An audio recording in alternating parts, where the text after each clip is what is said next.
چاہتے ہیں, احسان کروانا نہیں چاہتے. بعض لوگ نمازیں اس ایٹیٹیوڈ میں پڑھتے ہیں کہ جیسے نماز پڑھ کر اللہ پر احسان کر رہے ہیں.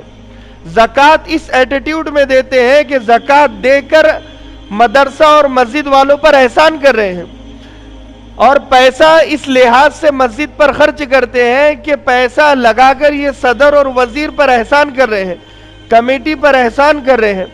یہ اگر ایٹیٹیوڈ اور انداز اگر کسی کا ہوگا تو وہ اپنی نظر میں غلط ہے, کہ اللہ اور اس کے رسول اس سے یہ چاہتے نہیں ہیں.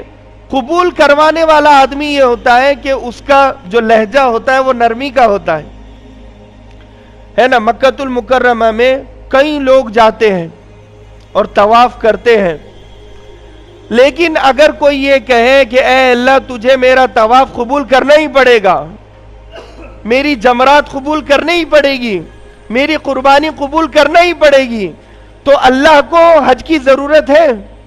اللہ کو کسی کے سجدوں کی, کسی کے حج کی, کسی کے عمرے کی, کسی کی مال اور دولت کی ضرورت نہیں ہے. یہ تو ہماری اپنی آخرت بنانے کے لیے ہے. کروڑوں روپیہ میں خرچ کر رہا ہوں تاکہ میری قبر میں روشنی ہو, قبر نور سے منور ہو جائے اور پل صراط پر بجلی کی طرح میں گزر جاؤں. میں روزہ رکھ کر اللہ پر احسان کر رہا ہوں؟ نہیں, میں اپنے آپ پر احسان کر رہا ہوں. میں جمعہ پڑھ کر اللہ پر احسان کر رہا ہوں؟ نہیں, میں اپنے آپ پر احسان کر رہا ہوں. میں مسجد بنا کر اللہ پر احسان کر رہا ہوں؟ نہیں, میں میرے آپ پر احسان کر رہا ہوں. اور جب حضرت ابراہیم اور حضرت اسماعیل, دیکھو ساری مسجدیں یہ بیت اللہ کی بیٹیاں ہیں. حدیث شریف میں کنز العمال میں اللہ کے نبی صلی اللہ علیہ وسلم فرماتے ہیں کہ یہ جو بیت اللہ ہے اس کی شاخیں اور شمعیں ہیں, اس کی شاخیں مسجدیں ہیں. جتنی بھی مسجدیں ہیں اللہ تبارک و تعالی خانہ کعبہ کو پیش کرے گا قیامت کے دن.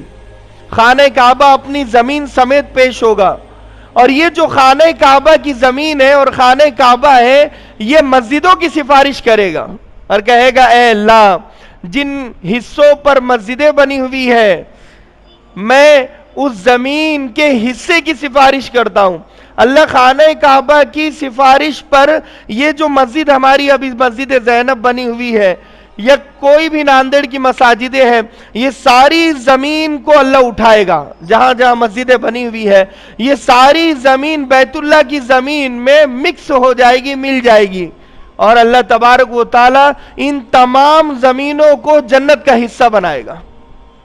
کوئی معمولی ٹکڑے پر ہم بیٹھے ہوئے, ارے کیا وجہ ہوئی کہ اتنا بڑا اللہ نے درجہ اس زینب کی زمین کو دیا ہے, مسجد زینب کی زمین کو دیا ہے.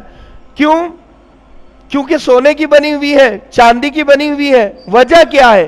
وجہ یہ ہے کہ یہ مسجد ہے, اس کو نسبت بڑی لگ گئی ہے. 2 اینٹیں ہیں, ایک اینٹ سے ممبر بنایا گیا, دوسری اینٹ سے بیت الخلا بنایا گیا. دونوں اینٹیں ہیں بھئی, دونوں کو سیم عزت ملنی چاہیے. ایک پر آپ بغیر چپل کے نہیں جا رہے ہو, ایک کو گندا سمجھ رہے ہو اور وہاں پر جا کر لوگ غلاظت کرتے ہیں, اور ایک کو آپ نے ممبر بنوا دیا, وہاں پر قرآن رکھ رہے ہو, اس پر سجدہ کر رہے ہو, پیشانی ٹیک رہے ہو. وجہ کیا ہے؟ دونوں بھی اینٹ ہیں. وجہ یہ ہے اس اینٹ کو نسبت ممبر سے ملی. وجہ دونوں زمینیں ہیں, ایک زمین پر میرا گھر بنا ہوا ہے, دوسری زمین پر مسجد بنی ہوئی ہے, دونوں زمینیں ہیں, مگر اللہ کے نزدیک وائٹ ہاؤس کی زمین کی کوئی حیثیت نہیں ہے, پارلیمنٹ کی زمین کی کوئی حیثیت نہیں ہے, صدر اور وزیر کے گھر کی کوئی حیثیت نہیں ہے. اللہ کے نزدیک تو مسجد کی زمینیں چمکتی ہے. اللہ وہ زمینوں کو عزت کی نظر سے دیکھتا ہے. اللہ کو مطلب مسجد کی زمین سے ہے, اور مسجد والوں سے ہے, اور مسجد کی جگہوں سے ہے, باقی کوئی حیثیت نہیں ہے. اس دنیا کی حیثیت لنگڑے مچھر کے پر کے برابر بھی نہیں ہے اللہ کے نزدیک. کیا حیثیت؟ کوئی حیثیت نہیں ہے. تو لہذا یہ جو مسجدیں ہیں یہ اللہ تبارک و تعالی جنت کا حصہ بنائے گا. تو بہت بڑی بات ہے. حضرت ابراہیم اور حضرت اسماعیل علیہ السلام نے اتنا بڑا کام کیا, خانہ کعبہ کو بنایا, اور کریڈٹ بھی نہیں لے رہے ہیں. اور آپ دیکھیے کہ دعا کس طرح کر رہے ہیں، ربنا وجعلنا مسلمین لک، اے ہمارے پروردگار ہم دونوں کو مسلمان بنا۔ بھئی یہ دونوں کافر تھے، غیر مسلم تھے، حضرت ابراہیم حضرت اسماعیل، اگر یہ غیر مسلم تھے تو خانہ کعبہ کیوں بناتے؟ مسلمان تھے اسی لیے تو خانہ کعبہ انہوں نے بنوایا، اللہ نے کام اس لیا نا، کیونکہ پیغمبر تھے، نبی تھے۔ اب جب مسجد بنا دی، خانہ کعبہ بنا دیا، تو پھر سے دعا کر رہے کہ ہم دونوں کو مسلمان بنا۔ اے اللہ، ہو سکتا ہے کہ اتنا بڑا گھر تو نے ہم دونوں سے بنوایا اور ہم میں غرور اور تکبر آ جائے، لوگ آئیں گے اس گھر کا طواف کریں گے۔ ہوتا ہے نا جب کوئی چوک پر ایک عمارت مشہور ہو جاتی ہے تو وہ جو عمارت بنانے والا آدمی ہوتا ہے وہ کہتا ہے یہ میں نے بنایا ہے، یہ ڈیزائن میں نے کیا ہے، یہ گیٹ جو فیمس ہو گیا یہ میں نے بنایا ہے، یہ روڈ جو فیمس ہو گئی یہ میں نے بنایا ہے، میں اس کا کریٹر ہوں، میں اس کا بنانے والا ہوں۔ کریڈٹ لیتا ہے بات پر۔ حضرت ابراہیم حضرت اسماعیل علیہ السلام کریڈٹ لینا دور کی بات ہے، یہ کہہ رہے کہ اے اللہ ہم دونوں کو مسلمان بنا دے، پورا بنا دیا۔ اس کے بعد کہہ رہے ہیں